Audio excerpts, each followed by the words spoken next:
अवैध खनन मामले में मुख्यमंत्री के प्रेस सलाहकार और साहिबगंज के उपायुक्त समेत कई अन्य के ठिकानों पर ईडी की छापेमारी। रांची, साहिबगंज समेत 12 जगहों पर तलाशी जारी। राज्य में राजनीतिक पारा गरमाया। कांग्रेस के विधायकों की हो रही बैठक। सीएम हाउस में 2 बार बाद महागठबंधन के विधायकों का होगा जुटान। आगे की रणनीति पर चर्चा। ट्रांसपोर्टरों का देशव्यापी विरोध प्रदर्शन समाप्त। हिट एंड रन मामलों में सजा के नए प्रावधानों पर केंद्र सरकार से मिले आश्वासन के बाद ट्रांसपोर्टरों ने खत्म किया हड़ताल। और केंद्रीय मंत्री अर्जुन मुंडा आज खूंटी में विभिन्न योजनाओं का करेंगे शिलान्यास और उद्घाटन। महिला स्वयं सहायता समूह के सदस्यों से भी करेंगे संवाद।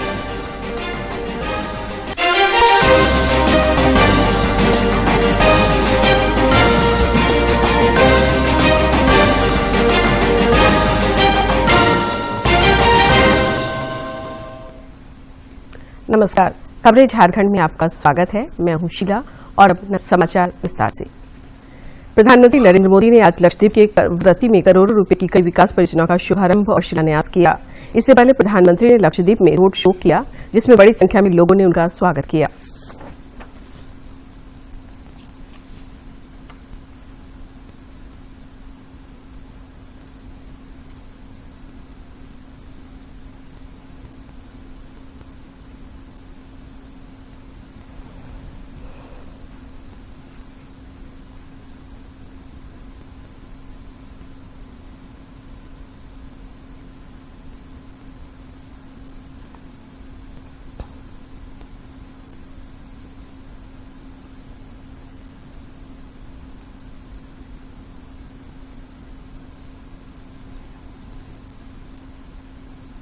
आजादी के बाद दशकों तक केंद्र में जो सरकारें रही, उनकी प्राथमिकता सिर्फ अपने राजनीतिक दल का विकास था। जो दूर सुदूर के राज्य हैं, जो बॉर्डर पर है या जो समंदर के बीच में है, उनकी तरफ ध्यान नहीं दिया जाता।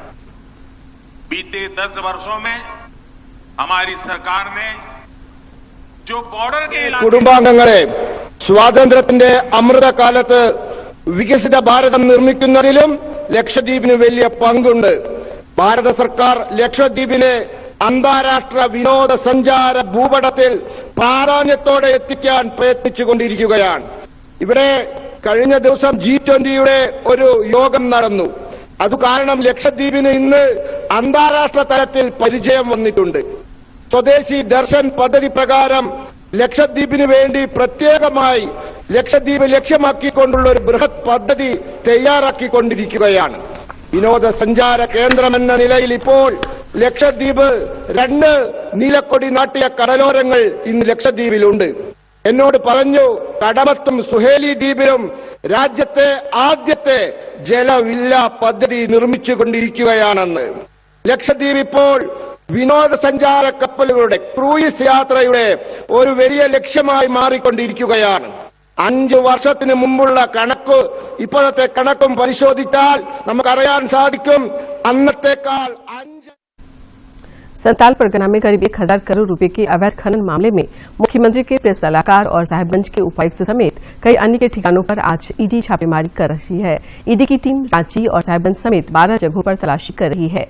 सूत्रों से मिली जानकारी के अनुसार कई जगहों से ईडी को महत्वपूर्ण दस्तावेज मिले हैं।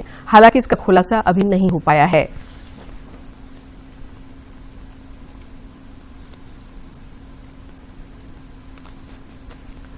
इधर भारतीय जनता पार्टी के प्रदेश प्रवक्ता प्रतुल सहदेव ने मुख्यमंत्री हेमंत सोरेन पर कई गंभीर आरोप लगाए हैं। उन्होंने कहा कि जिस तरह से आज ईडी की छापेमारी हो रही है, इससे साफ हो गया है कि श्री सोरेन के कार्यकाल में राज्य में अधिकारियों और नेताओं के गठजोड़ ने झारखंड को लूटने का काम किया है। सरकार के कार्यकाल में अफसरों और नेताओं के गठजोड़ ने झारखंड को लूट लिया। मुख्यमंत्री हेमंत सोरेन की सरकार पर 70,000 करोड़ के घपले घोटाले का आरोप लगा है और जिस तरीके से अब ईडी के रेड हो रहे हैं, इससे साफ है कि पूरा स्टेट स्पॉन्सर करप्शन का नंगा नाच झारखंड में हुआ था, जब पूरी स्टेट मशीनों ने मिलकर झारखंड के आदिवासी मूलवासियों की गाड़ी कमाई को लूटा था। झामुमो के गांडे विधायक सरफराज अहमद के इस्तीफे के बाद राज्य में राजनीतिक पारा गर्मा गया है। राजधानी रांची में कांग्रेस विधायकों की बैठक चल रही है, जिसमें ताजा राजनीतिक हालात पर चर्चा हो रही है। वहीं दोपहर बाद कांके रोड स्थित मुख्यमंत्री आवास में महागठबंधन के विधायकों का जुटान होगा और आगे की रणनीति पर चर्चा होगी। केंद्रीय मंत्री अर्जुन मुंडा ने कल सरायकेला खरसावां स्थित आदित्यपुर में बाबाकोटी पहुंचे और सड़क दुर्घटना में मृतक सभी 4 युवकों के परिजनों से मुलाकात की। इस दौरान श्री मुंडा ने घटना पर संवेदना जताते हुए सभी युवकों के परिजनों को ढांढस बंधाया और उन्हें हर संभव सहयोग का भरोसा दिलाया।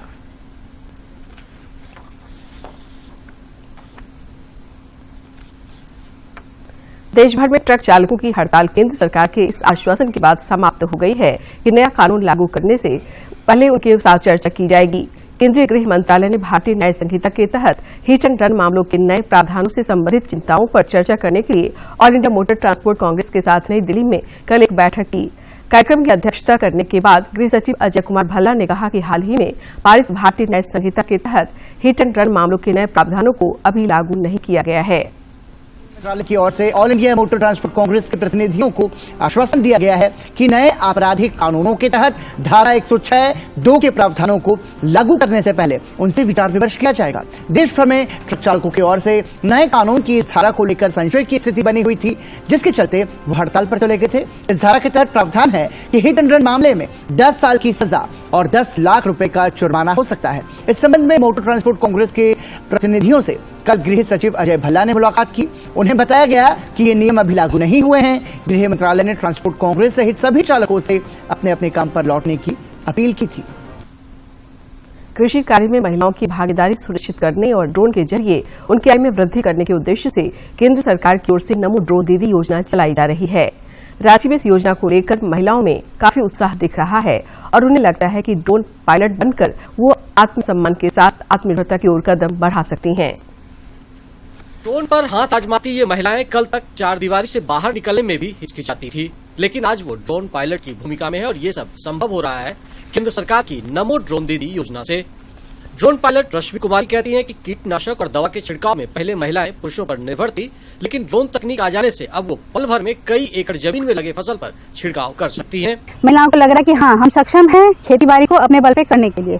नहीं तो अभी तक क्या हो रहा था कि कटाई छटाई बुआई इसमें महिलाएं होती थी, जहाँ पे भारी भरकम चीजों का सामान उठाना करना ले जाना ले आना, तो ये चीजें नहीं हो पा रही थी। ड्रोन पायलट रश्मि कुमारी की माने तो महिलाओं के लिए ड्रोन का प्रशिक्षण और इस्तेमाल करना बेहद आसान काम है।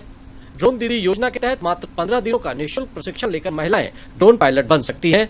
ऐसा करके महिलाएं खेती किसानी को एक नया आयाम देते हुए एक उद्यमी के रूप में भी काम कर सकती हैं। ड्रोन पायलट बनना चाहती हैं जो भी, तो उनको आरपीटीओ से ट्रेनिंग लेनी पड़ती है, जहां उनको सर्टिफिकेट लाइसेंस सब कुछ मिलता है। उसके बाद वो एलिजिबल है कि अपना ड्रोन भी ले सकती है, अपना बिजनेस भी कर सकती हैं, उद्यमी बन सकती हैं, अपने खेत के लिए भी इस्तेमाल कर सकती हैं और उड़ा सकती हैं।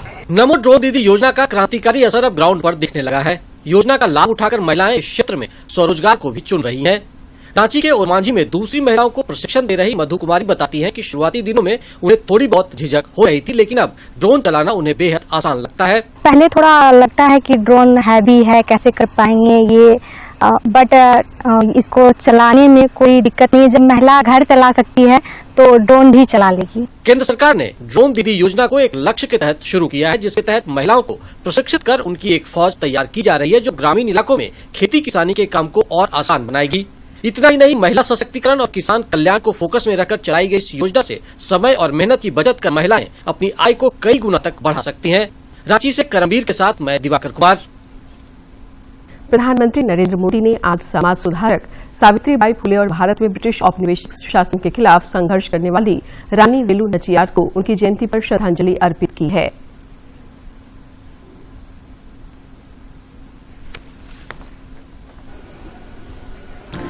सावित्रीबाई फुले और रानी वेलु नाचियार को उनकी जयंती पर प्रधानमंत्री नरेंद्र मोदी ने श्रद्धांजलि दी है। प्रधानमंत्री ने सोशल मीडिया प्लेटफॉर्म एक्स पर लिखा, सावित्रीबाई फुले और रानी वेलु नाचियार को उनकी जयंती पर श्रद्धांजलि। इन दोनों ने अपनी करुणा और साहस से समाज को प्रेरित किया। हमारे राष्ट्र के प्रति उनका योगदान अमूल्य है। केंद्रीय मंत्री अर्जुन मुंडा आज खूंटी में विभिन्न योजनाओं का शिलान्यास और उद्घाटन करेंगे। केंद्रीय मंत्री डुगडुगिया मोड़ खूंटी में प्रधानमंत्री ग्राम सड़क योजना का शिलान्यास करेंगे। इसके अलावा टकरा नाला पर वेयर योजना निर्माण कार्य का शिलान्यास करेंगे। साथ ही उद्धव सिंचाई योजना और ईस्टर्न स्टोरेज बॉन्ड का उद्घाटन करेंगे। श्री मुंडा टकरा मैदान में स्टेडियम निर्माण का शिलान्यास करेंगे। इस दौरान वे महिला स्वयं सहायता समूह की सदस्यों से संवाद भी करेंगे।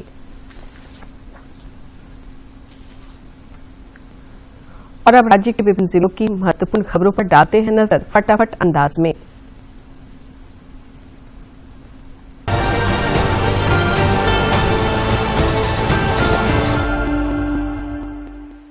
आज आजसू पार्टी के केंद्रीय महासचिव सह गोमिया विधायक डॉक्टर लंबोदर महतो ने राज्यपाल सीपी राधाकृष्णन से मुलाकात की। इस दौरान उन्होंने राज्यपाल से तेनुघाट डैम को पतरातू डैम की तरह पर्यटन स्थल के रूप में विकसित करने पर आवश्यक पहल करने समेत कई मुद्दों का हल निकालने का अनुरोध किया। राज्य के ग्रामीण विकास मंत्री आलमगीर आलम ने पाकुड़ में अधिकारियों के साथ बैठक कर जिले में चल रहे विकास कार्यों की समीक्षा की। इस दौरान उन्होंने लोगों की समस्याओं को सुना और संबंधित अधिकारियों को उसके समाधान का निर्देश दिया। राज्य के मुख्य निर्वाचन पदाधिकारी के रवि कुमार ने बोकारो विधानसभा क्षेत्र अंतर्गत 4 के विभिन्न मतदान केंद्रों का जायजा लिया। इस दौरान उन्होंने मतदाताओं से संवाद किया और मतदाता सूची में नाम दर्ज होने की जानकारी ली। गुमला के जिला निर्वाचन पदाधिकारी सह उपायुक्त कर्ण सत्यार्थी ने ईवीएम वेयर हाउस का निरीक्षण किया। इस दौरान उन्होंने ईवीएम संग्रहित सील कमरे, छत, परिसर, सीसीटीवी कैमरा की वस्तुस्थिति की जानकारी ली। मौके पर उन्होंने ईवीएम के रखरखाव और सुरक्षा पर विशेष ध्यान देने का निर्देश दिया। प्रधानमंत्री जनधन योजना के तहत खूंटी जिले के अड़की प्रखंड के तेलंगाडीह एवं सोसकुटी ग्राम में शिविर का आयोजन किया गया। शिविर में Aadhaar card, Ayushman card, ration card, sickle cell जांच सहित विभिन्न प्रकार की समस्याओं एवं आवश्यकताओं से अवगत होकर निराकरण किया गया। खूंटी एवं रनिया प्रखंड के विभिन्न मतदान केंद्रों का सुपर चेकिंग किया गया। इस दौरान मतदाताओं को मतदान के प्रति जागरूक करने एवं संबंधित बीएलओ को पात्र व्यक्तियों के नाम मतदाता सूची में जोड़ने के निर्देश दिए गए। गढ़वा जिले के रमकंडा भंडरिया मुख्य मार्ग में रमकंडा थाना के समीप अज्ञात ट्रक की चपेट में आने से एक युवक की मौत हो गई। वहीं रमकंडा मेदिनीनगर मुख्य मार्ग पर फगमरी गांव के समीप सिंगासोती घाटी के तीखे मोड़ पर विपरीत दिशा से आ रही ट्रक से साइड लेने के दौरान अनियंत्रित होकर बाइक 20 फीट नीचे में दुर्घटनाग्रस्त हो गई। इस घटना में बाइक पर सवार 2 युवक और एक बच्ची गंभीर रूप से घायल हो गए। खूंटी के उपायुक्त लोकेश मिश्रा और उप विकास आयुक्त नीतीश कुमार सिंह ने खूंटी के रेमता डैम का भ्रमण किया। इस दौरान उपायुक्त ने पर्यटन स्थल में साफ सफाई पर विशेष ध्यान देने का निर्देश दिया। उन्होंने पर्यटकों की सुविधा को लेकर भी संबंधित अधिकारियों को आवश्यक दिशा निर्देश दिए। पश्चिमी सिंहभूम के उपायुक्त ने जनता दरबार के माध्यम से लोगों की समस्याओं को सुना। इस दौरान उन्होंने संबंधित अधिकारियों को समस्याओं के त्वरित निष्पादन का निर्देश दिया। पश्चिमी सिंहभूम के उप विकास आयुक्त ने टोंटो प्रखंड कार्यालय पहुंचकर क्षेत्र में मनरेगा के तहत संचालित विकास कार्यों और अभिलेखों का निरीक्षण किया। इस दौरान उन्होंने अबुआ आवास के लिए प्राप्त आवेदनों को ग्राम सभा से सत्यापन कराने का निर्देश दिया। देवघर के उपायुक्त ने शहर के विभिन्न क्षेत्रों का निरीक्षण कर असहाय, भूमिहीन, दिव्यांग, रिक्शा वाले, फुटपाथ पर सो रहे लोगों और जरूरतमंदों के बीच कंबल का वितरण किया। इस दौरान बैद्यनाथ धाम रेलवे स्टेशन पर कंबल वितरण के क्रम में लोगों से उनके स्वास्थ्य की जानकारी ली तथा ठंड के प्रति लोगों को सचेत कर ठंड से बचने की सलाह दी। रामगढ़ में बढ़ती ठंड को देखते हुए उपायुक्त चंदन कुमार के निर्देश पर जिले के विभिन्न चौक चौराहों पर अलाव की व्यवस्था कराई गई है। जिले में आने जाने वाले राहगीरों को ठंड से राहत दिलाने के उद्देश्य से मुख्य चौक चौराहों पर भी अलाव की व्यवस्था की गई है। खूंटी जिले के रिमिक्स फॉल में डूबने से एक युवक की मौत हो गई। स्थानीय गोताखोरों ने उसे रिमिक्स फॉल की नदी से बाहर निकाला और पुलिस को इसकी जानकारी दी। मौके पर पहुंची पुलिस ने शव को बरामद किया और जांच में जुट गई है। दक्षिण पूर्व रेलवे महिला कल्याण संगठन द्वारा मंडल स्तर पर रेलवे कर्मचारियों के बच्चों के लिए विभिन्न चरणों में चित्रांकन तथा निबंध प्रतियोगिता का आयोजन किया गया। विजेता प्रतिभागियों को संगठन के अध्यक्ष मोना बिंद्रा ने पुरस्कृत किया। रेलवे ने रांची और हटिया स्टेशन की द्वितीय श्रेणी के प्रतीक्षालय में महिलाओं के लिए सैनिटरी पैड मशीन लगाई। मशीन में 5 रुपए का सिक्का डालने पर सैनिटरी पैड मिलेगा। सर्वो के अध्यक्ष मोना बिंद्रा ने इसका उद्घाटन किया।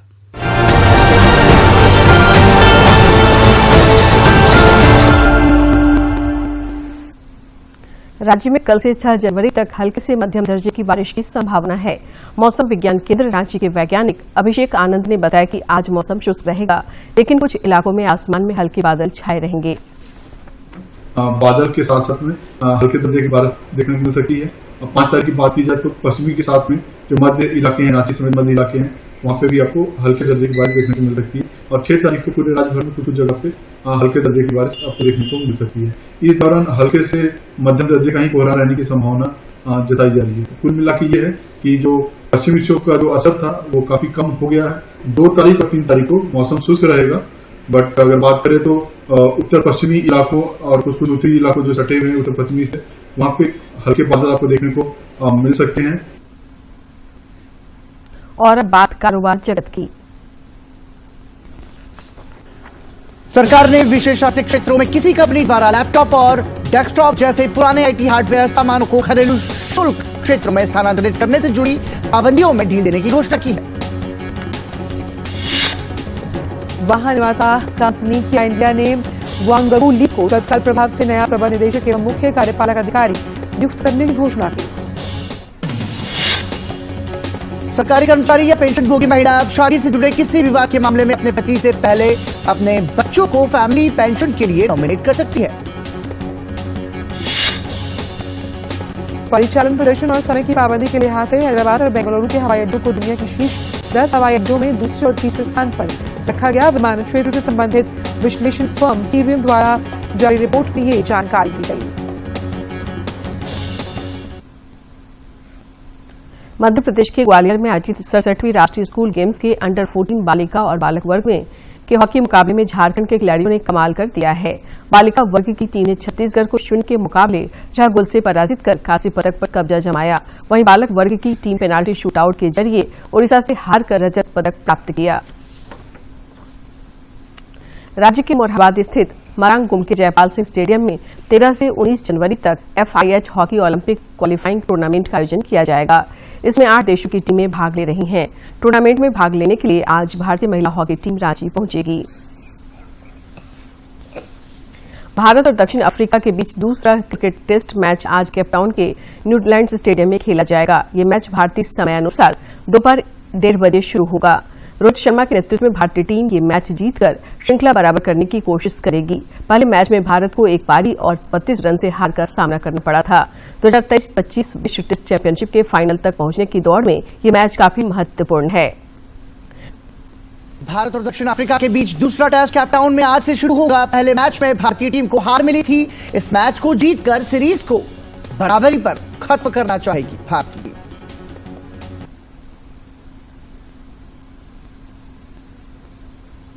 कुछ ऐसी बीमारियां हैं जिनका खतरा पुरुषों में महिलाओं की अपेक्षा अधिक होता है। वहीं कुछ वैसी स्वास्थ्य समस्याएं होती हैं जो केवल पुरुषों को ही प्रभावित करती है।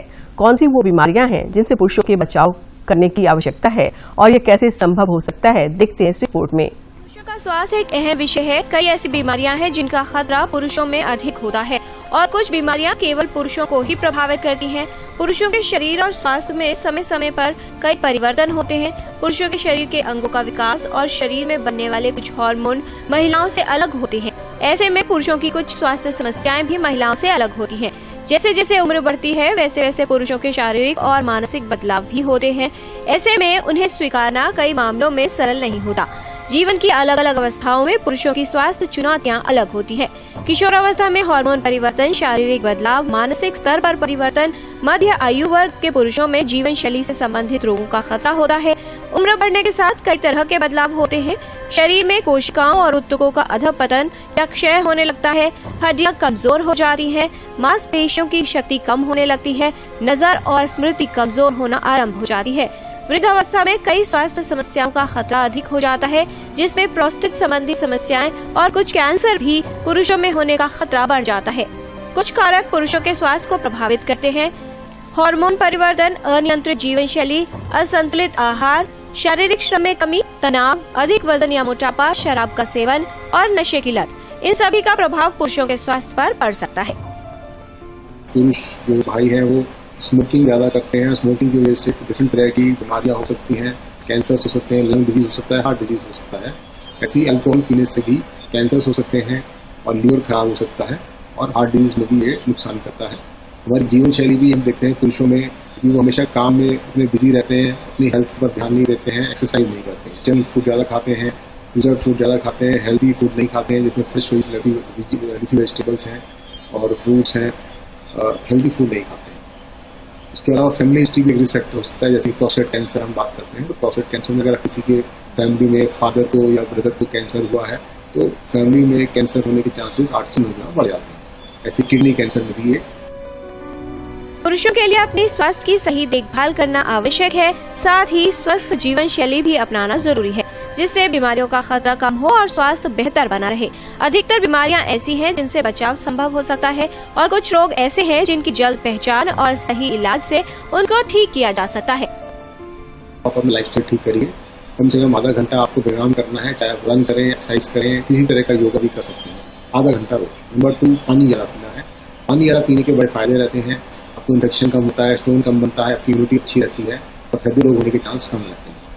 तीसरा है कि आपको अल्कोहल और स्मोकिंग को बिल्कुल छोड़ देना है। चौथी बात है कि खान पान में मैंने बात की कि आपको फ्रेश जो सीजनल फ्रेश फूड आता है वो खाना है, प्रिजर्व फूड कम खाना है और जंक फूड कम खाना है। एंड जो तनाव की हम बात करते हैं वो कम करने के लिए आपको अपने फैमिली मेंबर से अपनी बातों को शेयर करना है। अगर आपकी फैमिली में प्रोस्टेट कैंसर की हिस्ट्री है या किडनी कैंसर की हिस्ट्री, तो बेटर है कि जो हम एक स्क्रीनिंग प्रोटोकॉल की बात करते हैं कि प्रोस्टेट कैंसर के लिए 40 साल के बाद आपको साल में एक बार पीए से ब्लड टेस्ट होता है, प्रोस्टेट स्पेसिफिक एंटीजन, और एक फिंगर एग्जामिनेशन करते हैं, डिस्टेंट एग्जामिनेशन, उससे देखते हैं कि हार्ट नोडुल तो प्रोस्टेट में नहीं है, वो कर लेना चाहिए। और किडनी कैंसर में भी स्क्रीनिंग करते हैं, अल्ट्रासाउंड करके देखने के लिए किडनी में कैंसर। पुरुषों को अपनी सेहत के प्रति सतर्क रहना चाहिए, समय समय पर स्वास्थ्य जांच करवानी चाहिए, बढ़ती उम्र के साथ हो रहे असामान्य लक्षणों के प्रति सजग रहें, आहार पर विशेष ध्यान दें, पोषक तत्वों को पर्याप्त मात्रा में अपने आहार में सम्मिलित करें, शारीरिक सक्रियता बनाए रखें, शारीरिक स्वास्थ्य के साथ अपने मानसिक स्वास्थ्य का भी ख्याल रखें। स्वास्थ्य की सही देखभाल बीमारियों से बचाव में सहायक है, साथ ही पुरुषों के लिए बेहतर स्वस्थ जीवन जीने का प्रभावशाली विकल्प है। किरण भारद्वाज, टीडी न्यूज। अंत में मुख्य समाचार एक बार फिर। अवैध खनन मामले में मुख्यमंत्री के प्रेस सलाहकार और साहिबगंज के उपायुक्त समेत कई अन्य ठिकानों पर ईडी की छापेमारी। रांची साहिबगंज सहित 12 जगहों पर तलाशी जारी। राज्य में राजनीतिक पारा गरमाया, कांग्रेस के विधायकों की हो रही बैठक। सीएम हाउस में दोपहर बाद महागठबंधन के विधायकों का होगा जुटान, आगे की रणनीति पर चर्चा।